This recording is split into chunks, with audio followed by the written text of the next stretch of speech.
ये भेड़िया पकड़ नहीं है पाते, खाली हुआ हुआ हुआ है चिल्लाते। कोर्ट ने भी डांटा है जमकर, क्यों चलवाते हो बेवजह बुलडोजर। समाजवादी आएंगे तो भेड़िए पकड़े जाएंगे, अन्याय के बुलडोजर पर ब्रेक लगेगी सुधांशु। जब योगी जी ने विधानसभा के पटल में बोला था माफियाओं को मिट्टी में मिला देंगे, तो कुछ कहने की जरूरत नहीं पड़ी। एकदम स्प्रिंग की तरह उछल कर अखिलेश जी ने कहा था आप ऐसी भाषा कैसे बोल सकते हैं। तो समझ में आ रहा था कि अरमान किसके मिट्टी में मिल रहे हैं। आइए देखते हैं, मजा आएगा। पिक्चर चालू करो बे। अब आप 120 सेकंड बोल चुके, लेकिन अन्याय का बुलडोजर एक तरफ कहते हैं और वही बुलडोजर गोरखपुर की तरफ मोड़ने की बात करते हैं। तो कहीं ना कहीं आपकी बातों में ही आपस में कॉन्ट्रडिक्शन है। सुधांशु त्रिवेदी जी जवाब। 10 सेकंड भदौरिया जी 10 सेकंड बोल लीजिए तो मैं आपका जवाब दे। अरे वाह, मैं तो 2027 में 10 सेकंड देती, आपने अभी दे दिए।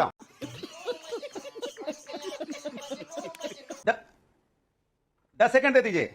ये भेड़िया पकड़ नहीं है पाते, खाली हुआ है चिल्लाते। कोर्ट ने भी डांटा है जमकर, क्यों चलवाते हो बेवजह बुलडोजर।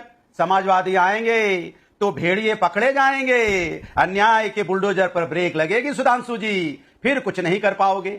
ये सुन लीजिए, जनता को परेशान मत कीजिए, जनता की बात कीजिए, जनता के मुद्दों पे चर्चा कीजिए तो अच्छा होगा। आप हमेशा धर्म की राजनीति मत कीजिए, धर्म मेरा आस्था का विषय है। चलिए सुधांशु त्रिवेदी जी जवाब दीजिए।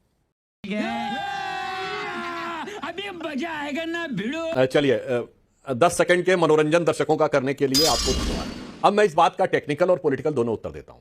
देखिए बहुत स्पष्ट सी बात है कि जो भी बुलडोजर चलाया गया है उसका अपराध के कारण नहीं चलाया गया है। उन्होंने अतिक्रमण कर रखा था, नोटिस दिए गए थे, इस आधार पर चलाया गया।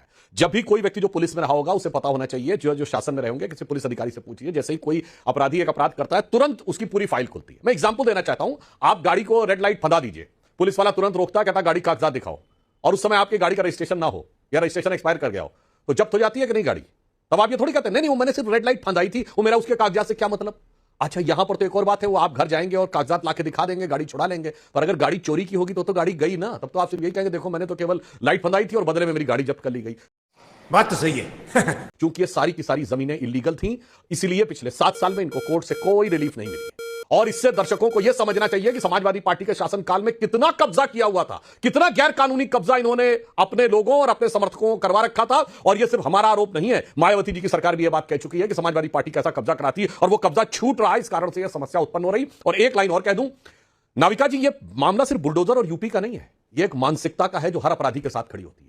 यही सपा की सरकार है जिसने लखनऊ, फैजाबाद और वाराणसी के जिला परिसर अदालत परिसर में हुए धमाकों के लोगों का केस विड्रॉ करने की बात कही थी। यह वही मानसिकता है जो कि शाहजहां शेख के साथ खड़ी होती है महाराष्ट्र में, और यह वही मानसिकता जो केरल में खड़ी होती है लव जिहाद करने वालों के साथ। यह वही मानसिकता है जो आतंकवादियों तक का बचाव करती, सदैव अपराधियों आतंकवादियों से सहानुभूति होती है, जो याकूब मेनन की जुडिशियल किलिंग और अफजल को हालात का मारा कहने लगती है। इसीलिए सदैव समाजवादी पार्टी की सहानुभूति ऐसे ही लोगों के लिए होती है। और मैं दर्शकों को याद दिलाना चाहता हूं, अनुराग भदौरिया जी भी एक बार मेरे साथ डिबेट में उसमें रह चुके हैं, जब योगी जी ने विधानसभा के पटल में बोला था माफियाओं को मिट्टी में मिला देंगे, तो कुछ कहने की जरूरत नहीं पड़ी। एकदम स्प्रिंग की तरह उछल कर अखिलेश जी ने कहा था आप ऐसी भाषा कैसे बोल सकते हैं। तो समझ में आ रहा था कि अरमान किसके मिट्टी में मिल रहे हैं और किसके अरमान टूट रहे हैं। ये फंस गया सीएम। जवाब दीजिए अनुराग भदौरिया जी। जवाब 2 सेकंड का। देखिए सुधांशु जी गाड़ी पे चढ़ गए, स्टीयरिंग भी पकड़ ली उन्होंने, रेड लाइट भी जंप कर गए। तो ये बताइए कि जो लखीमपुर के मंत्री थे उनके बेटे कौन सी गाड़ी चला रहे थे जिन्होंने रौंद दिया, 4 किसानों को रौंद दिया था ना, कौन सी गाड़ी की स्टीयरिंग चला रहे थे और कौन सा माफिया में वो मिट्टी में मिला दिया गया। मैं पूछना चाहता हूं, रौंदने वाले को मिट्टी मिलाया क्या आपने, बुलडोजर किया क्या आपका। वो तो रेड लाइट भी नहीं थी, वहां पे खुली रास्ता था, फिर भी रौंद दिया आपने। उसके बाद आप सन्नाटे में, बोलना नहीं है, चुप्पी साध गए, आवाज नहीं निकलेगी। 1 घंटे तक डिबेट करोगे तो आप नहीं बोल पाओगे कि वहां बुलडोजर चलना चाहिए। सुधांशु जी का जवाब, सुधांशु जी का जवाब, नहीं सुधांशु जी का जवाब आप सुनिए। आपने 2 सेकंड कहा था, सुधांशु जी जवाब दीजिए।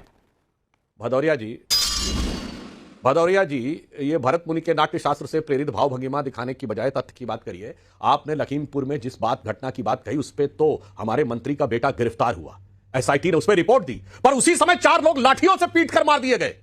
अरे बड़े खतरनाक लोग हैं। क्या सर हत्या हुई, उस पर बोल पाए चुप। बुलडोजर उसी भीड़ ने 4 लोग, देखिए अगर गाड़ी चढ़ाई गई तो उसमें यह संभव उसी जगह वो घटना हुई थी। भदौरिया जी याद करो, सेलेक्टिव डिमेंशिया नहीं होना चाहिए।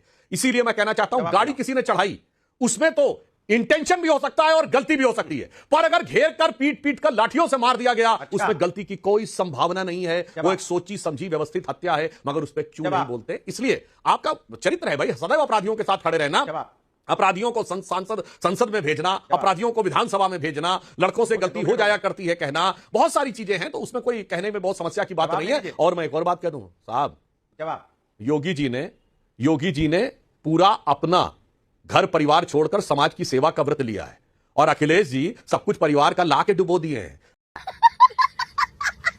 सिंह जी प्रोजेक्टेड थे, 2012 में स्पष्ट बहुमत लाके दिए थे, अखिलेश जी के नेतृत्व चुनाव हुआ 57 पे आ गए। इसलिए दोनों में जमीन आसमान का अंतर है। एक योगी जी कहते हैं सब कुछ छोड़ा देश के लिए, और एक है सब कुछ ले लिया अपने परिवार के लिए। जिंदल जी, नमस्कार नाविका जी, ये इशारा संविधान और कानून को बचाने की तरफ, और ये बुलडोजर चलेगा उन लोगों के प्रति जो संविधान के मूल्यों के ऊपर बुलडोजर चलाना चाहते हैं। अभी देखिए, उत्तर प्रदेश में 2020 से लेकर अब तक इलाहाबाद हाई कोर्ट ने उत्तर प्रदेश प्रशासन को हमेशा गैर तलब किया और उनको फटकार लगाई है कि आप गुंडा गैंगस्टर एक्ट का मिसयूज क्यों कर रहे हैं। 2020, 2022, 2023 में इलाहाबाद हाई कोर्ट ने डायरेक्ट किया उत्तर प्रदेश